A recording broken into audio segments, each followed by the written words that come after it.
What's going on, guys? We're in a beautiful South Florida afternoon. Working on the Scrapyard Limited, guys. It's back.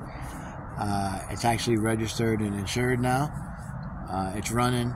I fixed the brake line, borrowed the tool from Tommy and flared the brake line where it was broke in the rear, and reflared it, hooked it back up to the rubber hose, and it's got brakes now. So we're good there. So basically what I'm doing today, guys, is I'll show you here in a minute. There you go. Yep. The dash. The dash is just rallied in this thing. So I got it all unbolted. Just taking my time taking it out. Because I want to keep the harness intact into the loom, in the loom right there, and just separate the loom from the dash, which means you got to pull the vent off. I already got one side unbolted. It has two 8mm bolts that run, or three, I'm sorry, that run one on each end, and I think one in the middle somewhere, or it might just be a clip that goes into the dash. I think that's what it is. Yeah, it's that clip right there that snaps into this part of the dash, actually, when the dash is intact. And your harness lays behind there, and then you can just unclip it from there if you need to, and you know, there's another one there, and so on and so forth. But I'm not going to let you guys watch me struggle getting this dash out.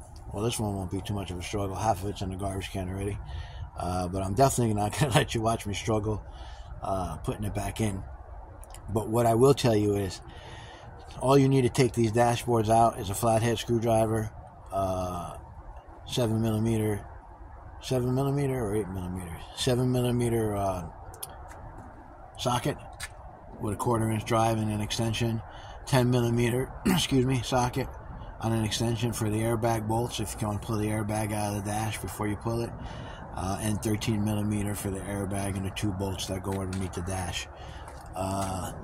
There's two bolts you can see, like kind of right there. There's a hinge, and you see that nut right there.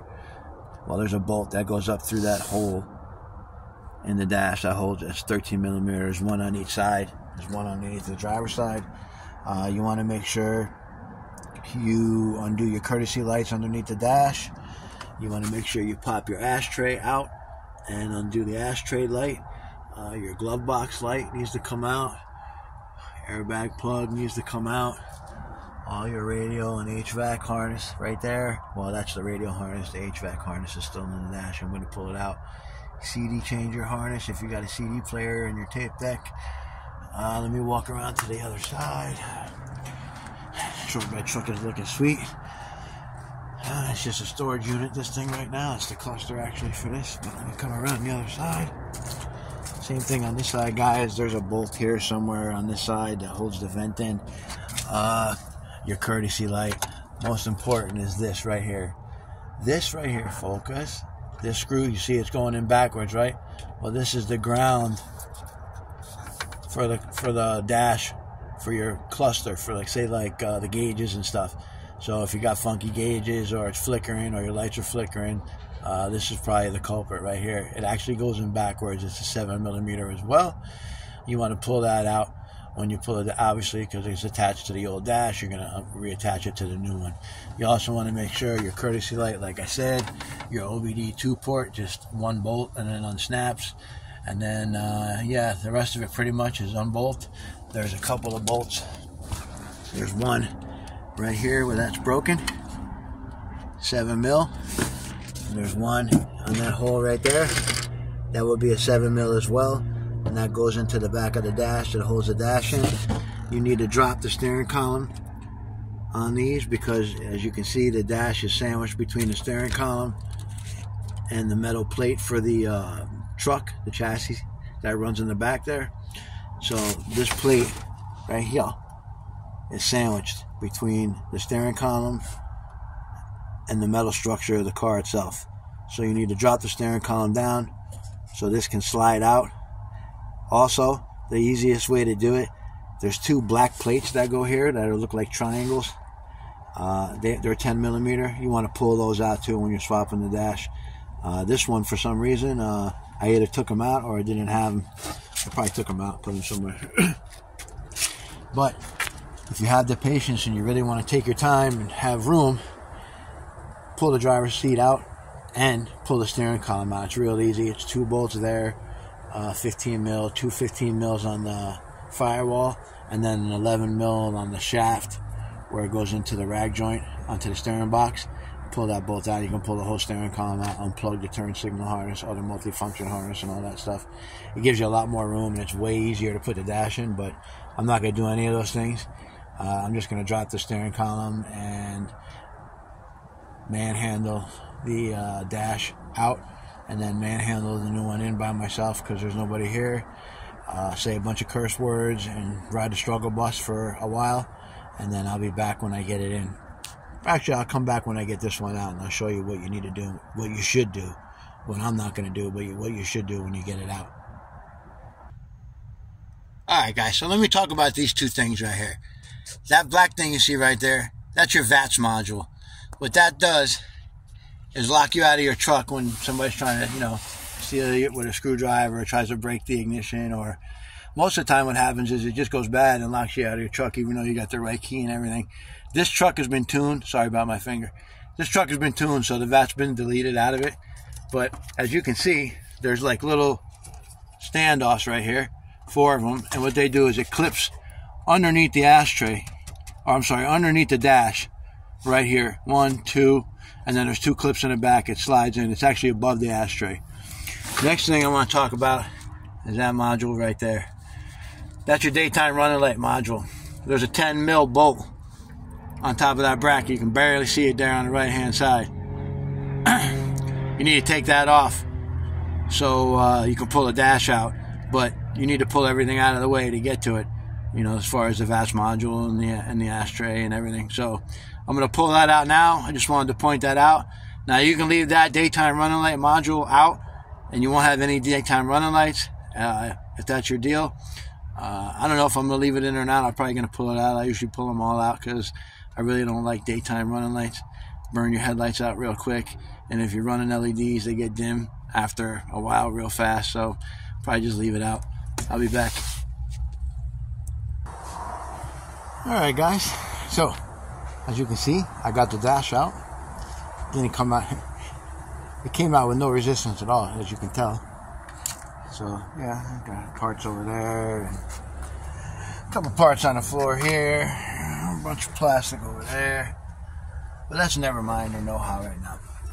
What we need to do, what you should do when you have the dash out like this is the perfect time to drop the HVAC box. It's 2 bolts on the firewall, 4 bolts on the firewall, and a couple in here, or at the very least take the cover off it and check the evap. You should change the evap because, you know, they usually don't go bad, guys. They usually get really dirty, and then they just don't pass, they don't flow good. So if you take the blower motor out and spray some coil cleaner on the evap from the inside and hose it out with a garden hose and everything, it usually works pretty good. And that's what I'm going to do with this. I mean, you guys got to remember, this is a budget kind of build. I didn't pay a lot for this truck, and I don't expect a lot from it, but it's impressed me so far, so I'm going to keep going with it. If you go back on the channel, you can see that I saved it from the junkyard, got it running, put 2 injectors in it, did a cheap injector fix on it, got it running good. Drove it around for the first time in I think 10 years the truck sat. So yeah, so let me go over a couple things. Like I said, evap, heater core. If you want, while you're in here, knock it out. You can do the blower motor too. This one looks like it's been done, so I'm not going to mess with it. But as you can see, I took it out. I didn't even unhook anything. The whole harness is still hooked up. That goes behind the vent. The yellow is for your airbag. This thing's not going to have that anymore. So basically this will go behind the dash, clip into the dash right there and there, and then the vents will go on top of it. This you got over here is your radio amplifier, and behind there you can't really see it, but you can kind of see the plug going into it. That's the deal for your remote entry. You know, if you look on your glove box, let me see if I can find a glove box for this thing. And there's an RPO code, if it's even legible on this one, I don't even know. No, it's gone. But anyway, RPO code for keyless entry on these trucks is AU0. So if you look in your glove box, you'll see AU0, and that'll designate you having remote locks. and you can go buy a key fob and program it by jumping the number 8 and number 4 on the OBD2 sensor, holding the lock, waiting for your locks to cycle, holding the locks and unlock button on the key fob until the lock cycle again, and then you'll have keyless entry. AU3 means power locks, AU0 means keyless entry. They're usually both together, obviously. So I'm sorry, AU3 designates power windows and locks. I'm sorry. So yeah, so on the next thing, while I'm in here, I'm going to go over it again because I got asked a lot of questions about the convenience center deal on how to swap from power to manual windows. That gray box right there that you can barely see, right there to your left, that's your convenience center. On a work truck, you'll have the same box, but it won't have all the wires you need to run for power windows and power mirrors, power locks, and the radio, the little tweeter in the door, and the courtesy light. This truck is fully loaded, so it's a good example to show you. This right here is part of the courtesy harness going up. It goes all the way up into the headliner, and it's going to power the overhead console and the map lights, and it's going to do the rear map. Oh no, it's just going to do the front ones. The rear map ones are on a different circuit, along with the rear AC controllers. But your courtesy harness runs right there in that loom, that big taped harness right here. And I'm pointing at. That's your courtesy harness. On a work truck, it won't be nearly as big as that because it doesn't have everything. Now, being that this is a limited, it has every option except for power sunroof. It has power windows, power locks, power mirrors. It has the speakers in the door. It has the courtesy lights in the doors. So this harness is thick. Now, this harness runs all the way across down to the gray box there, but it also runs down. If you look right here, this is factory loom. This is part of the courtesy harness. It goes behind the e-brake bracket and into the A-pillar. And then it'll come out the door here and then plug into the, to give you all your options over there. Same on the other side. It runs all the way across. You can see that black sheathing, and then it comes down. You can see the plug right there. That's one of them. And then it goes down into the A-pillar on that side. Same thing. Comes out the door into the switches. So that's what you need if you want to go from manual to power the right way. You need to change that whole entire harness. You can see it's a big job because you have to take the whole dash out to do it. But if you want it the way the factory did it, that's how you do it. Plug and play. That all the courtesy harnesses that are fully loaded usually have a separate plug to run all the overhead stuff. So if you don't want to run it, you don't have to. But if you want to run it, you can have all that stuff in there, for the compass mirror and all that stuff like this truck has. Alright, so now that I went over that, guys, I'm going to struggle a little bit and try to put the other dash back in. So give me a little bit, and then I'll show you the dash anyway before. You never know, I might get pissed off and bust it in 2 million pieces. I almost did that to the last one I did in the other limited. My nephew had to come down and talk me off the cliff. Anyway, this is the other dash I got for the other limited. I just repainted it. I bought this dash from, this one either came out of the green Tahoe I parted out, or, sorry, stepping on broken dash, guys. This either came out of the green Tahoe we parted out, or out of, I got it off of Les from Palm Coast. But either way, yeah, the holes for the vents are kind of big. That one's good, but Cunningham OBS Dash Savers or DashSavers.com, that guy that makes them 3D prints them, $20 a set, $25 a set. I'll buy 3 sets. I can do 4 dashes, and I'll put them on there, and you'll never know the difference, and the dash will be perfect. For me, it's good enough. So, all right, guys, enough talking. Let me get to struggling. All right, guys, so I got the dash in, as you can see. I struggled for a little bit. Probably took me about, I'm not gonna lie, about an hour and 15 minutes to get it in. But it's in.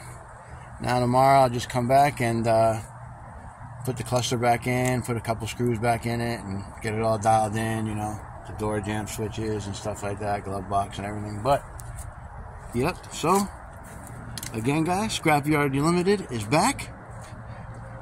It's going to be, it's registered and insured. So now, I got the mirror for it. Like I said, guys, this is a budget, so dash is in. It looks pretty good. I'll take it. Now, a couple of dash savers for the dash, and she'll be ready to rock and roll. On that note, guys, take it easy. Have a good day.